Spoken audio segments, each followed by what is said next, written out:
So నేను విజయవాడ రావడానికి వీళ్ళు అడిగినప్పుడు 29కి సరే ఫ్రీ పెట్టుకుంటాను అనుకున్నాను. బట్ రావడానికి ఇదొక కారణం అయితే మన డిప్యూటీ సీఎం గారిని కూడా కలవడానికి వచ్చాను.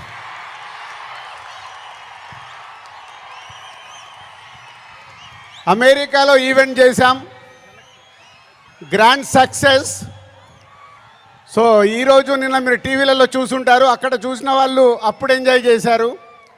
మరి అమెరికాలో అంత గ్రాండ్ సక్సెస్ అయ్యాక మన డిప్యూటీ సీఎం గారు ఆధ్వర్యంలో ఈవెంట్ చేస్తే ఎలా ఉంటుంది,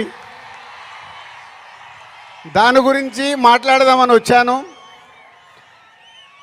సో కళ్యాణ్ గారు ఇచ్చే డేట్ని బట్టి ఎక్కడ చేసుకుందామో ఆ ఈవెంట్ డిసైడ్ చేసుకుందాం.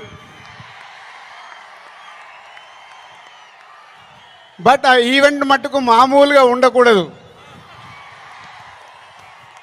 మామూలుగా అంటే ఒక చరిత్ర క్రియేట్ చేయాలి ఆ ఈవెంట్తో.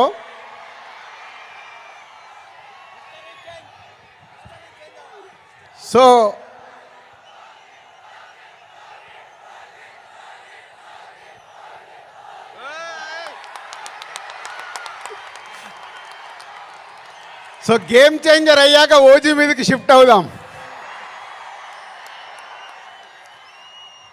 సో ఇందాక నేను విజయవాడకు బయలుదేరినప్పుడు 1 o'clock చిరంజీవి గారికి ఫోన్ చేశాను. సార్ సినిమా రెడీ అయింది, అప్పుడు మీరు చూశారు, మళ్ళీ ఫైనల్ది చూడాలి అని. సో ఇంటికి పంపి రాజు చూస్తాను అన్నారు. సో 2:45కి వారు సినిమా చూడడం మొదలుపెట్టారు. నేను బయలుదేరా, బట్ నా మనసంతా అక్కడే ఉంది, ఏ సీను ఎలా చూస్తున్నారు, ఆయన ఎలా ఎంజాయ్ చేస్తున్నారని. కరెక్ట్ ఇక్కడ వచ్చి కూర్చున్నాను, చిరంజీవి గారు ఫోన్.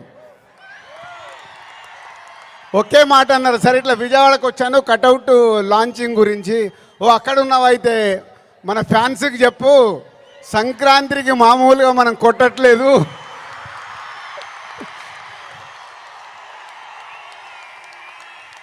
సో సినిమా చూశారు. మళ్ళీ చిరంజీవి గారు చూసి అది ఒకే ఒక మాట చెప్పారు, January 10 డెఫినెట్గా మీరు మెగా పవర్ స్టార్లో మెగాని చూస్తారు, పవర్ని చూస్తారు.